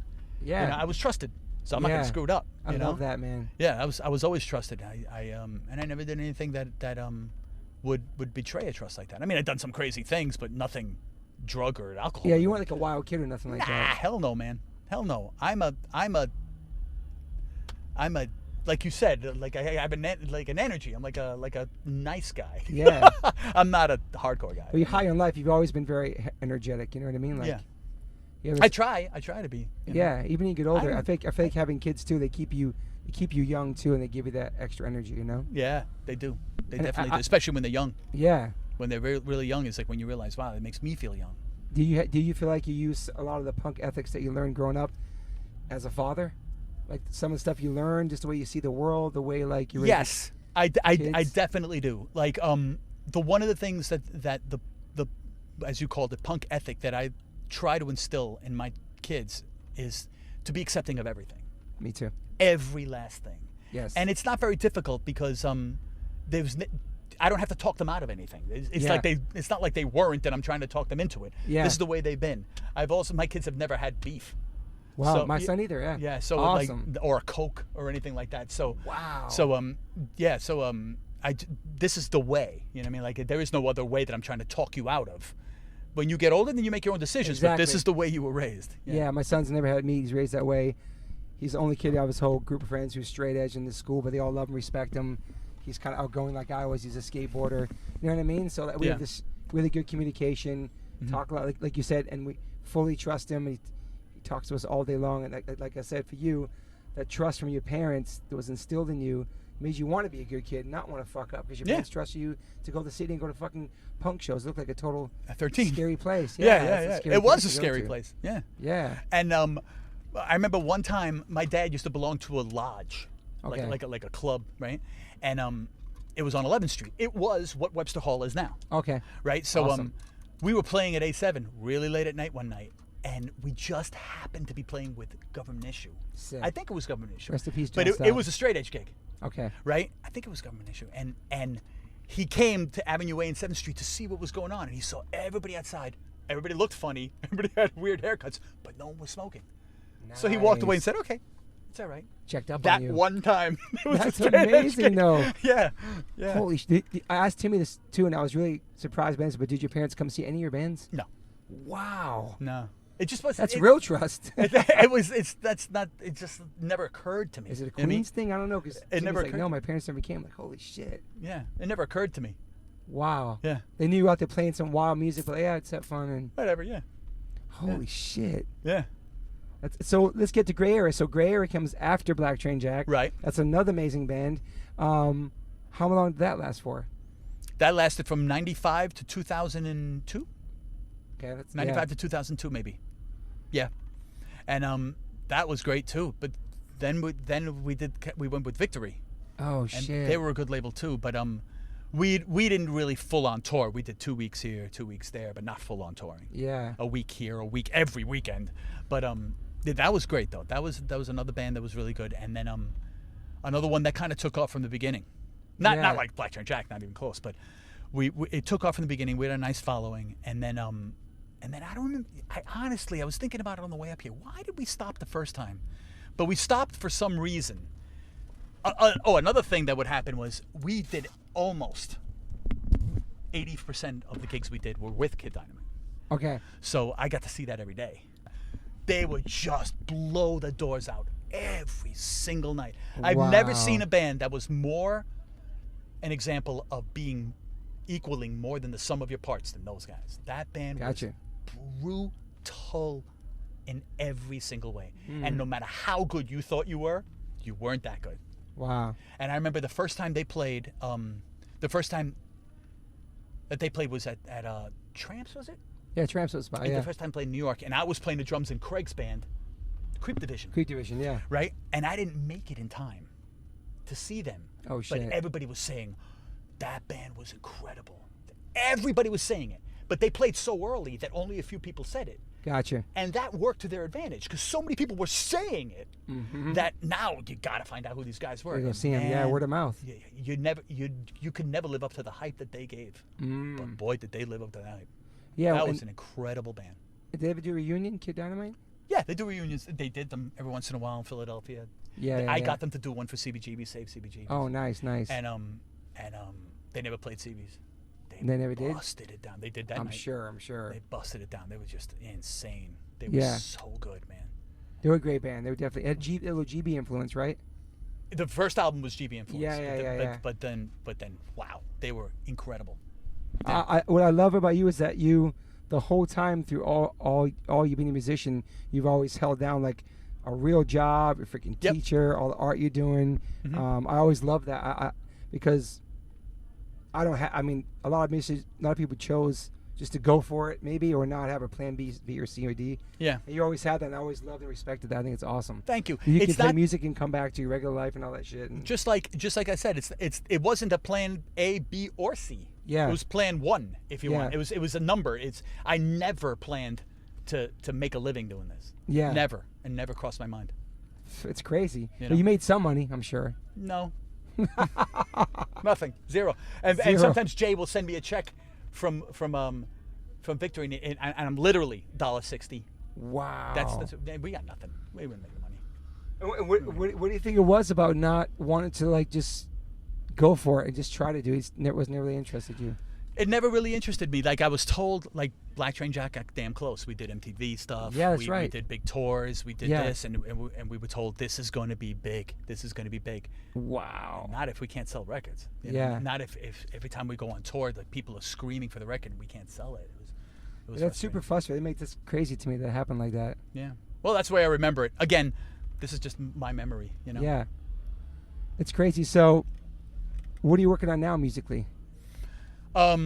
Well, right now what happened was after I did Gray Area, I did a bunch of little things, like I did Higher Giant, and I did a bunch of other little bands. Yeah, I got some written down here too. And then after that, I stopped for a little while because my kids were getting to a certain age. Yeah. I don't want to say because, but that's just kind of what took my attention away. Arsons too, right? Arsons, I did 3 albums with the Arsons. And then but I still have a lot of material. Yeah. So I'm planning on getting back together with a bunch of guys and recording it. Yeah, then Hellgate Industries, what you do now is make your posters. Yeah, that I've been doing for really almost 10 years now. 9 10 years. years? Let me see. The first one was Sam I Am and Walter Schreifels. It was in 2011. I have one framed in my house. If anybody's seen that Straight Edge Santa one, that shit's it's amazing one you did for us that one show. If you see all the posts, I know you did a Blink one recently too. Yep. If you see his posters out there, it's Ernie been doing this, and he's been doing art from the beginning through all the records he's been on too, and like that's because of Sean Taggart. Sean Taggart blew me away, man. Big influence on you. But when that Cause for Alarm, man, that hung on my wall for many years. That is like a masterpiece to me. I love that, the energy, the movement in that. It was crazy. He just did the new Agnostic Front one too. He just did the new Agnostic That's Front awesome. one. I saw it the other time. Yeah. So he's like one of your influences as far as that was a major influence on my style. If you look at, I posted it the other day on Instagram. If you look at the back cover of the first Black Train Jack album, and you look at the front cover of Cause for Alarm, you could see the influence very quickly. What about the guy that did Walk Together, Rock Together? He's awesome too. Yeah, he's good too. Yeah, I don't know who he is, but he was very good too. Yeah. And then of course some other people that always blew me away was the girl that did, I can't remember her name right now, it just flew out of my head. The girl that did the Circle Jerks logo. Ooh, yeah. Yeah, I can't remember her name. That's right fucking now. incredible. That's right. I know he talks about her. It's so fluid the way that it moves. You yeah. know? You never got tattoos. That's pretty awesome. No, I've always planned on it, but I never got around to it. You think you're gonna get one? Yeah, maybe. Get one in your 50s. That's when I get older. Crazy. That's so crazy to start in your 50s to get tattooed. Yeah. There's a lot of people. I think Craig just has one in his lip. Armand has one in his lip. Nothing on their bodies. Yeah. They made it through that. It's kind of cool if you made it through this whole entire crazy scene and not having one. Yeah.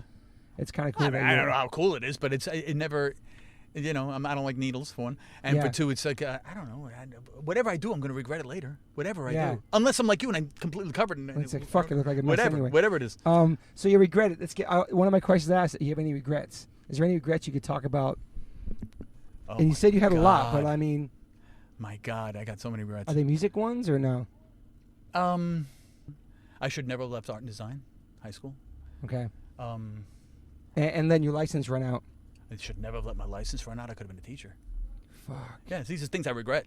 Yeah. Yeah, I wish I could have fixed them, but whatever, man. You know, living. life goes I mean, on. I did fine in other ways. Yeah, in every other way. Yeah.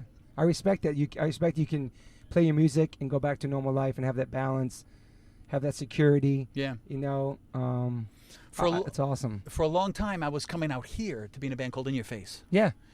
And that was probably the favorite band. Wow. Because that was always fun. Just fun. No business, none of that shit. No business, no nothing. That, like we would go to gigs in Albany, and we would get to the place, and the place would be closed. It was canceled, and we're in Albany, and we would just laugh it off and go spend the rest of the day in the ball pit. Like you said, in the ball pit at the Chuck E. Cheese. We didn't care. Yeah. It was just fun all the time. Business never got in the way. It was always a blast. I used to come all the way out here to practice every weekend. That's awesome. And that's just for the fun of it. And that's just for the fun of it. It was pure. It was pure. I was in college. I had a little Volkswagen Rabbit, and I used to come out here. That's the car I sold to Chunks. Yeah. And and when he got his license, and it was great, man. It was great. That was pure fun. Would you ever do a Black Train Jack reunion? Hell yeah. That's awesome. I would do a Black Train Jack reunion anytime. No problem with that. Gray area. Gray area, but we will do one soon. Yeah. Yeah, we will do it again. Token Entry, we have been doing it. You have, right? But the one that I'm interested in now is the Gilligan's Revenge reunions. That was really good. We did one at A7. Oh shit! Okay. It's really weird. Recently, right? Yeah, we just did one. How was it?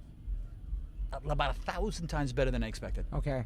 I thought that it was going to be empty and no one would know anything, and it was not. And a lot of people know the history now. People know about. Yeah, it's a historical thing now. It is. You want to know what's going on. A lot of the new kids in the new bands too. Like they know all like the roots of stuff, which is really awesome. I mean, I thank the internet for that too. It's easy to just Google a band and find the whole history. But there's a lot of that stuff is not findable. You know. Yeah. I don't think you can get, like, say for instance, The Abused. Is The Abused on Spotify? The Abused probably not. No, right? I think The Mob is. Urban Waste is, but I don't know. Like other bands at that time, Citizens Arrest. Like, can you find that stuff on? Like, there was a band called Borscht. Borscht, I remember that name. Yeah. I wonder if you could find that. You know, like, who knows? What would be your top influences for being a musician? My top influence. This is going to be a surprise. I started out playing the drums because I had a brother that literally, this is how long, I was a little kid, and I started playing the drums because I didn't want to be a copycat of my brother. That's why I started playing drums. And I played the drums, and my biggest influence as a drummer was John Bonham. Wow. Yeah. That's awesome. To me, that's the top end of drumming. Yeah. You don't need to go much faster, and you don't need to do much fancier, but you got to hit it that hard. Yeah. Right? And that's it. But when I started writing material, like Antidote, I wasn't a guitarist when I wrote Antidote. I just had a melody in my head, and I picked up the guitar and went like this with one finger. Awesome. And that's how that song came to be, or Detention, or any of the early songs. Yeah. And the influence for me at that time was Johnny Thunders. Awesome. I was a big New York Dolls fan. Awesome. And New York Dolls, Heartbreakers, and the Ramones. Anybody can play that stuff. And that makes you feel like, I can do this. It's not like I'm listening to, The Who or Alice Cooper or something like it. This is like educated and expert. No, anybody can play this. I can do this. Yeah. This puts it on my level. It makes it accessible to me, a little kid in my room. And awesome. that was my influence. Okay, it's the number ones. Yeah, that's it. The Ramones, Johnny Thunders, Dead Boys, like that. I was like, I can do that. That's awesome. I mean, Ramones are like, I talked to Milo last week, and I was saying, like, I hate the word pop punk, but like Ramones had the melodies, but I feel like Descendants was one of to bring that melody into punk rock. You know what I mean? And Ramones had the melodic sound and like kind of a doo-wop vibe maybe to them. But as far as like bringing the melody in, I would give Descendants a lot of credit too. Oh my God. For back then, you know? Descendants was a massive, massive influence on me. Massive. but not from a specific instrument. Yeah. Just like musical style. Descendants and Dag Nasty and 7 Seconds. That yeah. world for me was the best. And I remember when we played, when Descendants was coming around, I got that call from Hilly. Do you want to play? And we played with Descendants. This was Token Entry. We just changed the name to Token Entry. Anthony was still in the band, and they were playing. And I wanted to be there for the sound check. And I was like, oh my God, there they are. And I remember they were just great, man. It was packed, and it was so long ago. And then just to see them do that and to be that tight and that perfect in every song. And they were singing songs about love and getting married and farts, everything. And all the stuff. Coffee. Coffee. But like they had songs called Marriage. And like it was like, I wouldn't go there, you know. It's like it's so, you know, but parents, all that. But parents and all that stuff, and it was refreshing, you know. I mean, it was really great. Dag Nasty was a thing to behold because Brian Baker's insane. That guy can play, man. Amazing guitar player. Yeah. Man. But see Dag Nasty, and we played with Dag Nasty a lot. Yeah. Both with Smalley and Peter, right? Yeah. Field Day's out now. It's incredible with him and Doug. It's amazing. It's called Field Day. They're touring right now. No kidding. Yeah, it's amazing. Oh wow, I didn't know. It's really good. They're playing those records, and I saw them in LA. It just sounds perfect. Like wow, those are great. That's records. Great. I love those records. I loved when people kind of bugged out when it went from Can I Say to Wig Out and Field Day. I loved all those records together. Just like I loved when 7 Seconds. New One's like my favorite record, I think. And then Soul Force, Ourselves, Praise. I loved all it when they started getting real melodic, man. Praise is the missing one. Not a lot of people know about that one. And EP, that song, man, that was a great time for 7 Seconds. Man. It was not hardcore, but that was a great time. But I appreciate it because I heard the crew walked together. I love those records, but then when they started changing, they made me open-minded to check out U2 and listen to other types of music because I was just in my punk rock hardcore world. I'm like, holy shit, this guy's Kevin has long hair now. They talk about U2. I'm like, holy shit, Sunday Bloody Sunday. Yeah, it totally opened my eyes to a lot of music. A lot of other stuff. Yeah. Gets you moving on the other way. And then you became a Madonna fan. Yeah, exactly. For sure. All that. But it's like, they let me come out of my shell, I guess. But I was, 7 Seconds. I mean, that New One record, like, Man Enough to Care, talking about a dad being, like, so, like, manly with his son. Now, I didn't even have a fucking father growing up, and I wasn't even thinking about being a dad, but that song really connected with me, man. Enough to Care. Because nobody in hardcore was singing about that kind of shit, man. Trust is the one that caught me. Trust, like, damn, what a great song. Yeah. What a great tune. And they used to do it differently live. They used to put a different spin on it, but it was great, man. I love them. And then Praise, that was when Token Entry was with them. You know? Or was it Token? Whatever band I was in at the time was with them at that point. And that song, it was great, man. On the screen. I know it right now, man. It's crazy because you didn't really set out to be like first of all, a singer, then a drummer. No. You do everything. It's pretty amazing that you're the man kind of behind all these magical records. Thank you. People know, but they can look at the credits on the records and see that stuff. But like, it's usually not the drummer that's writing the stuff, or I don't know. No, that's true. That's true.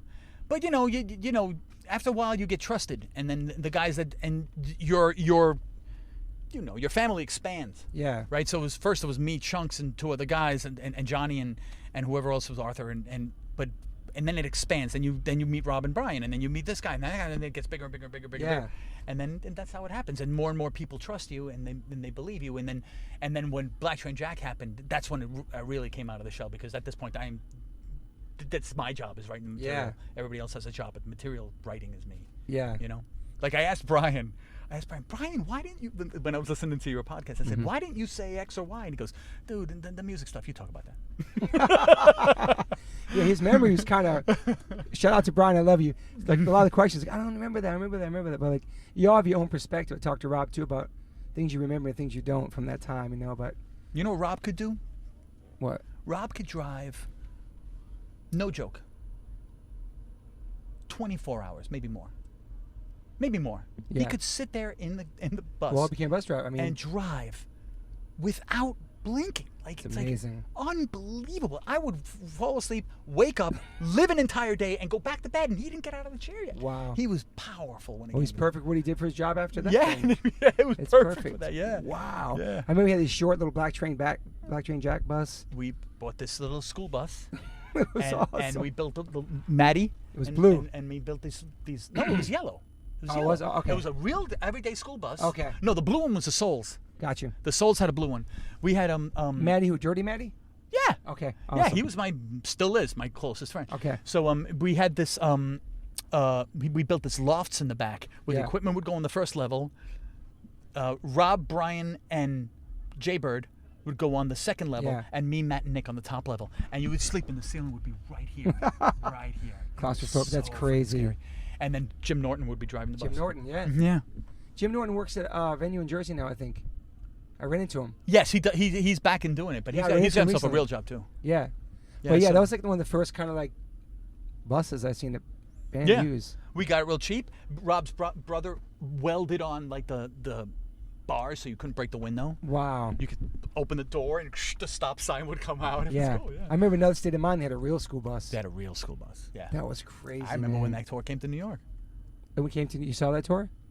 I don't remember if I saw the gig, but I remember when it came to New York. Let me think. No. It was at CBGB's, right? Yeah. I don't think I was at that one. Did they play anywhere else? Because I saw Social Distortion a million times. That was such an amazing movie. That was another State of Mind. Are you hip to the book, the Karen O'Sullivan book? It came out. What's it called? It's called Somewhere Below 14th and East. Is it new? It's coming out right now. It's in pre-order. You know who Karen O'Sullivan is? I know the name, yeah. Karen O'Sullivan was like BJ, photographer of hardcore, but from the beginning, man. Going way back. And she was she's like ill now. And my brother went into her garage, got all these canisters of film, developed them all, and put out a book. Oh shit! Okay, I'm gonna check it out. Yeah, wow, you check it out. Crazy. So you go and you check that out, and you'll see like there's shots of that tour, like you know, the bus, the State of Mind outside of CBGB's. It's called Below 14th. Below 14th and East, I think it's called. It's a cool name. Yeah. This question I know the answer to because I know you for a long time. Are you optimistic or pessimistic? I am always optimistic. Yeah, you've always been like that. Always optimistic. I'm let's clarify that. I'm optimistic about things I can control. Gotcha. I become more pessimistic when they're things out of my control. Yeah. Unless they're things that are so far out of my control that whatever. Like I don't fear terrorist attacks. If it happens, what am I going to do? I can't worry about it. You know what I mean? Like that I don't fear. But you know, they're if it's out of my control, I become a little more pessimistic. Like this is going to get screwed up. This is going to get I can do that. Yeah. But most things I'm optimistic. Yeah, I'm you've always been like that. Guy, yeah. Always been positive, outgoing. Positive came easy to me. Yeah. Yeah, like with Kevin Second's blood type. 100% be positive. Be positive. Do you have any daily rituals you do? It's crazy that everybody's heard that joke. Yes, they have. Be positive. Do you have any daily rituals? Do you work out? You do yoga? Like, what's your day? I would love to do yoga. I just don't have the time. Yeah, I never did. What I do is I get up in the morning, and I ride my bike into work. So it's awesome. Over the 59th Street Bridge. So I go in the winter too. Until it gets so cold. Wow. I am a cold one, but I cannot stand the cold. I hate this shit. I can ride in 105, but I can't ride in 35. Okay. Right. So I go all the way from Astoria all the way up to Long Island City, then over the 59th Street Bridge, and then into the city. Every day. That I do. I've been doing it for years. That's awesome. Once in a while, I'll take the train. Like if I screwed something up. Like I got to ship out 3 cases of posters. Now I got to drive to the UPS joint to ship them out. Now I can't ride. That keeps you pretty busy though. The Hellgate stuff now, right? Holy cow, man! And that's all you. Total DIY is all you. That's just me. I love that. That's just me in my garage, and it's when Rancid is on fire. Yep. Or when Brian Fallon is on fire. Or when Fu Manchu is on fire, or now Sick of It All. Like, yeah, they keep you busy, man. That's really cool, man. Keep you busy. And where do you print this stuff at? In my basement. No way. Yeah. Oh, I thought you designed and sent it to your printers. You do it all there? No, man. Holy I buy shit, the that's ink, so DIY. I buy the paper. I built a vacuum table out of the wood from Home Depot. Holy shit, man, the that's whole amazing, thing man. is done in my. I do. Wow. That's the epitome of DIY. Well, it's fucking amazing. Yeah, I wish I could rent a place to do it and not do it in my garage. But if I did, then it wouldn't be able to afford itself. Yeah. So it doesn't make much money, but it is a blast. I love doing it. Yeah, you love doing it. It's like a passion. And in the beginning, I used to go to the gig and sit at the merch table. Yeah. I used to sell them for the band. I remember that. Yes, I do. That was, and I got to give a shout out to Jake because he's the one who hooked me up, man. Jake rocks off. We love you, man. Yeah, he used to hook me up so much, man. I used to just call him up and say, "Can you get me this guy's number? Can you hook it up?" And he would hook up the poster. The first one was Sam I Am. I did the Sam I Am poster, and I called those guys up, right? And I said, listen, you coming to New York? Do you mind if I do a poster? Like, and it happens all around the country. I'm the New York guy. But it didn't happen in New York. Okay. No one did posters. We were a flyer country. Yeah. With Xerox, right, in the 80s. But no one did posters. So I said, do you mind if I do one here? And the guy said, well, his answer was, I got no one to sell shirts. I said, I'll sell them. He said, if you sell them, you can do whatever you want. So I made 20 of them. It took me, I made 60 and got 20 good ones. I had no idea what I was doing. I had no idea what to sell them for, so I was selling them for $10. And I didn't want to sign them because I felt that was pretentious. Like, who am I to sign them? So the kid that was selling shirts for the band next to me, the band was called Model Home. Okay. And he was saying, or she was saying, it was girls selling the shirts, I think. And she was saying, you're not selling these for enough. I think I am. But the band hasn't played and you're almost sold out. I only had 20. Damn. And it's still sound check and they were going, right? Yeah. So I said, well, I don't know how much you're selling for. And then right at this moment, some girl comes up and says, well, she was hearing the conversation. She goes, my boyfriend just gave me $50 and said that should get you 2. Oh, shit. So I said, all right, well, $20. Yeah, man. And that's how I set the price for the average everyday poster. Unless it's a real tough one to do, then I get it. Yeah, that's a normal price. That's a really good price. Right, $20. And then the second poster I did was with Sick of It All. Okay. Right? And Armand said to me, he laid out my business plan. He said, you do this yourself? Do this. I can't do the Armand voice like everybody else can. I can't. You do this yourself? Yeah. You design it? Yeah. You buy the paper? Yeah. You buy the ink? Yeah. You deserve half. Totally, man. That's what he did. I agree. So from that point on, what I do is I print the posters, I give the band half, and I keep half. That's smart, man. Yeah. And the posters are great, too, and people love limited stuff. People like collecting stuff. You sign them now, right, with the name at the bottom or no? Now I sign and number them because people flip out. They love being numbered. They want to know the number, yeah. So they want to know which one I got. And people send me emails. Can you please send me the... But I don't know. What number? I roll it and put it in a tube and out it goes. You know, limited for 100 or something or no? They're always limited. Okay. So it's... I try to gauge it. Like if it's rancid, there's like almost no limit. You know, but they're powerful band. Powerful you band. Know, and were you a fan too? Rancid? Yeah. Holy cow. They're one of my favorite I'm going to bands. go on record saying I think that album, Out Come the Wolves, is one of the top 10 punk rock records ever. Agreed.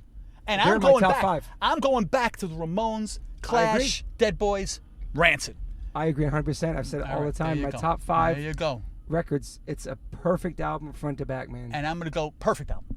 And I'm going to go on record to say that Machete is one of the top 10 hardcore songs of all time. That's me. Okay. Sick of It All's Machete. It's such a brutal tune. Okay. The way it's constructed, it's got 3 distinct parts. Yeah. And the way it slows down at the end. I wrote a song about that song. Oh, I was shit. in traffic once on the 59th Street Bridge. And I was like, not 59th, it was Williamsburg. And I was so pissed off. Just move. And that song was on. I was like getting me angrier and angrier. It was like, this is actually dangerous. It's pissing. I'm going to kill somebody. Damn. That was such a great tune. You're not even a violent person either. No. Just get road rage. Nah, I don't get no road I put Everything Sucks in one of my tops too. Descendants, Everything Sucks. I'm glad to hear you say that. Because a lot of people will say, nah, the early stuff was better. I think that Everything Sucks is really it's the craziest comeback record ever in the history of punk. Yeah. It's an incredible record. The melody and you think everything. You'd always think that in the genre of punk rock, the first stuff is the best stuff. Not so. I mean, I love all the records, but that record in particular is like Everything Sucks. Yeah, it's the melody, just everything about that is pure. I don't know, man. That one and Rancid are definitely in my top. Totally. What about hip hop? You ever like hip hop stuff? Tim tried to get me into like the early stuff, like Run DMC and LL Cool J and stuff like that. It just didn't work for me because no one's playing the guitar, no one is singing except the Aerosmith one with Run DMC. Oh, Run DMC, but even that, man. So never hip hop for you, huh? Wow. And hip hop was never my bag. What about pop music, like Coldplay? You like Coldplay? No. Okay. No, man, that's not my bag. Yo, people listen and love this because they know it's my favorite band. That's not my bag, no. It's Coldplay? not my bag. No. I love them so much, No, man. What about you, See, too? I grew up at a time, now this is something that, you got to talk to the older dudes. If it was on the radio, it was not allowed. It was above the line. It wasn't underground. It was. That's a stupid way to think because the Clash was on the radio all the time. But it just was the way that I don't know. This is the way that I was. So no U2? I mean, I can appreciate U2, but it's not my bag. Stones? you know. Wow. Black Sabbath? If you're going to go into the world of British rock, Stones don't, for me, get close to Sabbath or Zeppelin or Queen or, go down the line. No, Oasis? Oasis I liked for a little while because I saw the behind the music. I seen that too. That was pretty cool. Those guys are pretty cool. But again, I don't own a record or anything. Yeah. Nah, it's not my bag. I like this game. Keep going. Give me another one. Madonna?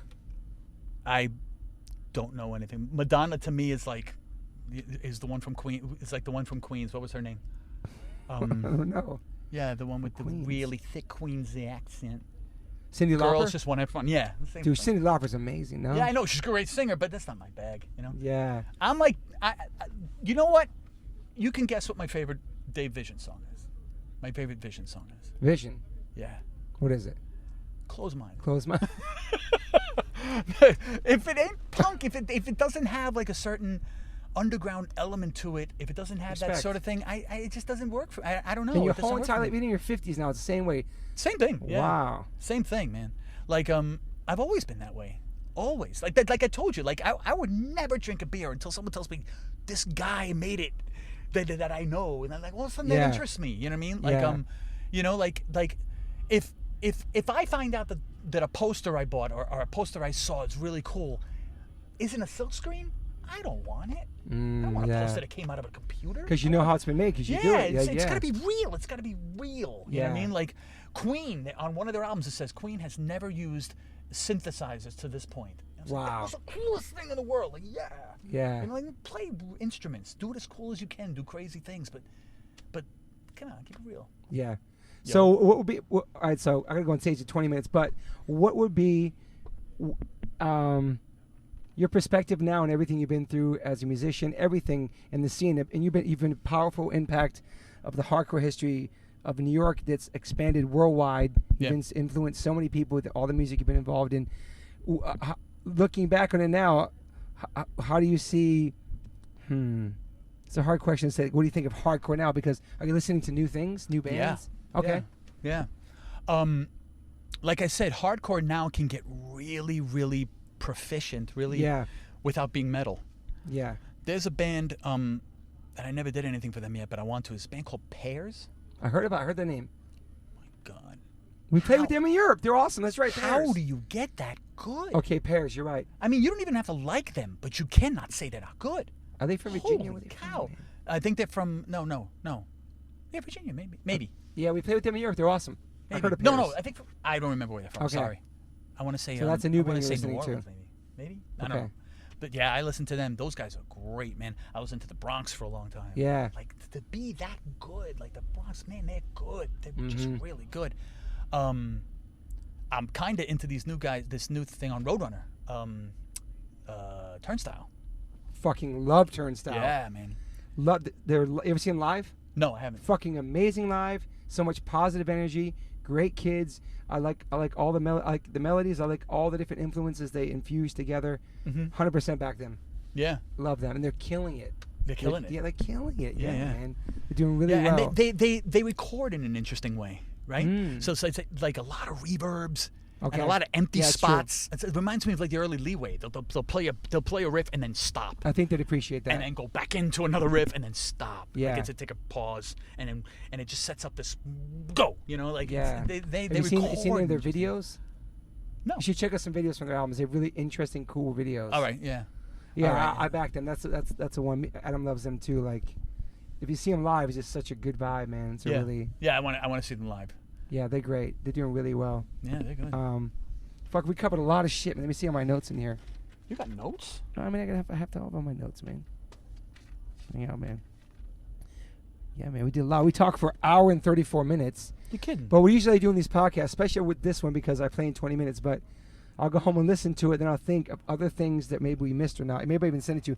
I like to get on the phone later and do like a phone call at the end. Yeah, give me a call. I've done that with everybody. Like, hey, one more thing. Like, I'm doing that Milo next week. Just because it's hard when we get in the mode. I don't like to ask questions like, hey, the next question, I like to ask you something and you flow, and that's how this podcast goes. We're just talking. You know, we're talking stories, and like, you have great stories. I'm sure you missed some stories, but like, Rob and Brian said, get ready. Ernie's got stories.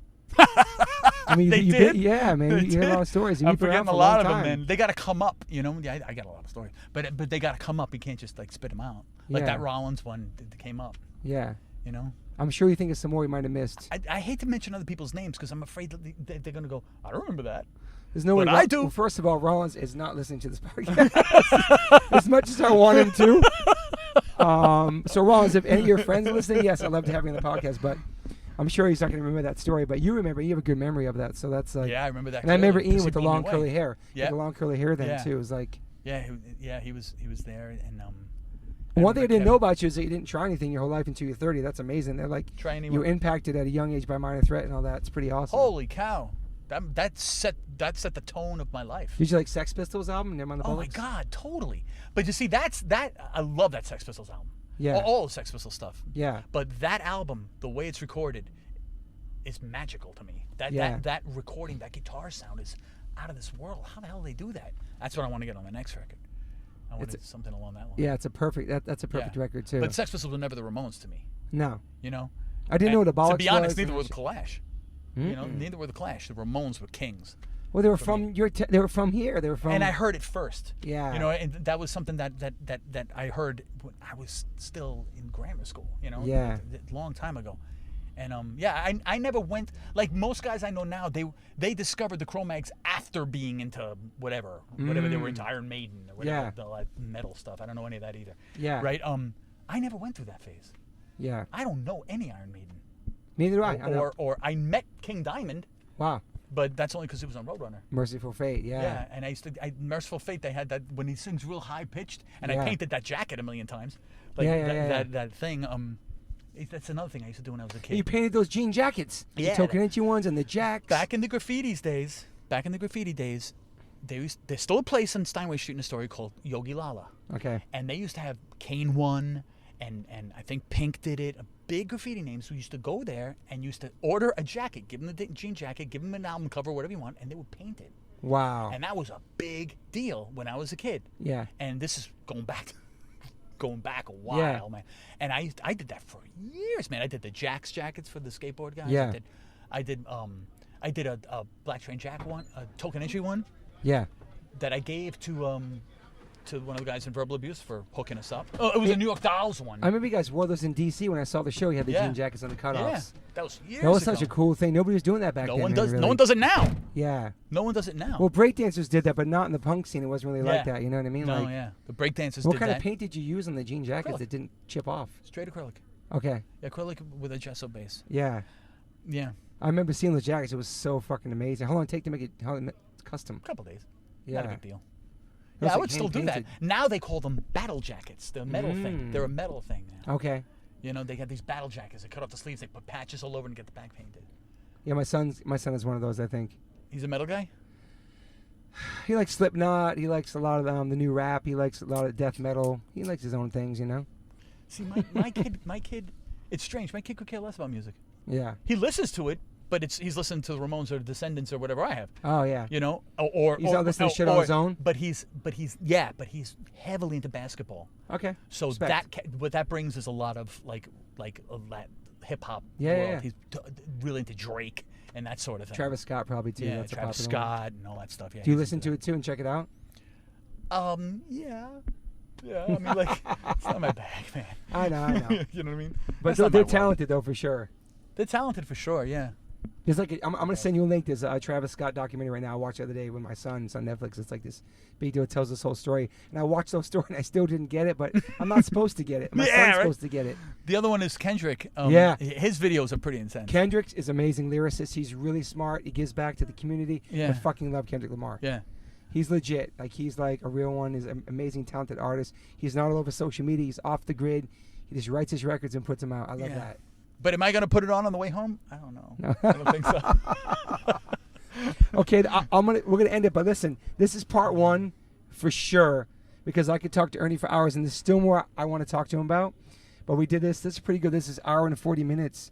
But I want to thank you because you had an impact on my life when I first met you. When I first moved to New York, I was pen pals with Timmy Chunks because of your band. I had no idea you did this pen pal thing with him and Brian. Yeah, man. Then I ended up moving into Queens with him, and that like I moved all by myself. I was the first kid. I was the youngest out of three to leave and go to a different state. Even before my older brothers moved to New York, lived with Timmy Chunks for a couple months. It's like, sorry, man, the landlord says you can't live anymore. And then I became like a couch surfer all through Queens. And I like, remember going to Walter. I think Walter and Siv and maybe Gus had an apartment. Yeah. Right under the Hellgate, not the Hellgate, the Brooklyn Queens Expressway. Yeah. And you were sleeping in like a corner on a pillow. No, I was in a fucking closet, man. In a closet. That's what it was, a closet. On a pillow. That was it, man. I was a closet master, man. But, well, thank you for everything you contributed to music and part of my life. But this is a part one for sure, because I know this motherfucker is going to be going home thinking, I forgot that, I forgot this, I forgot that. I'm going to do the same thing, but I appreciate you coming out. I know you have, on a work night, you're a dad, and you came all the way to Long Island. I really appreciate Ernie for being a part of this. Thank you.